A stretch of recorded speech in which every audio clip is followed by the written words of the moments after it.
patio surface blistering happens way more than people think, and it's mostly because of not curing the concrete the right way.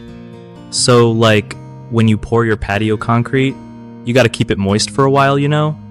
If it dries out too fast, those bubbles or blisters start popping up on the surface, making it look all uneven and just gross.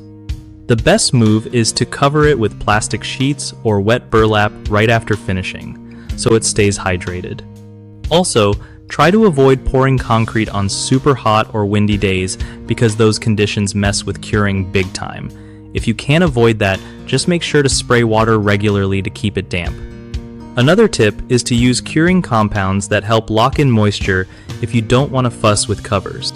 And don't rush walking or putting stuff on your new patio.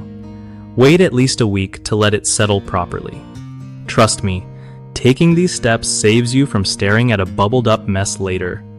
One of the biggest problems with patio concrete blistering is poor curing technique, which happens when people don't keep the surface moist enough after pouring. Fix this by consistently wetting the area or using covers to trap moisture. Another common mistake is pouring concrete in bad weather like high heat or strong wind, which dries out the surface too fast. Try scheduling your project for cooler, calmer days, or use extra moisture control methods. Lastly, rushing the drying process by walking on or placing furniture too soon causes the surface to weaken and blister, so always wait at least 7 days before heavy use.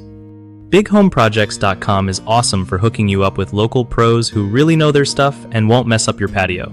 Plus, if you're a contractor, it helps you connect with homeowners who need your skills. So everyone wins.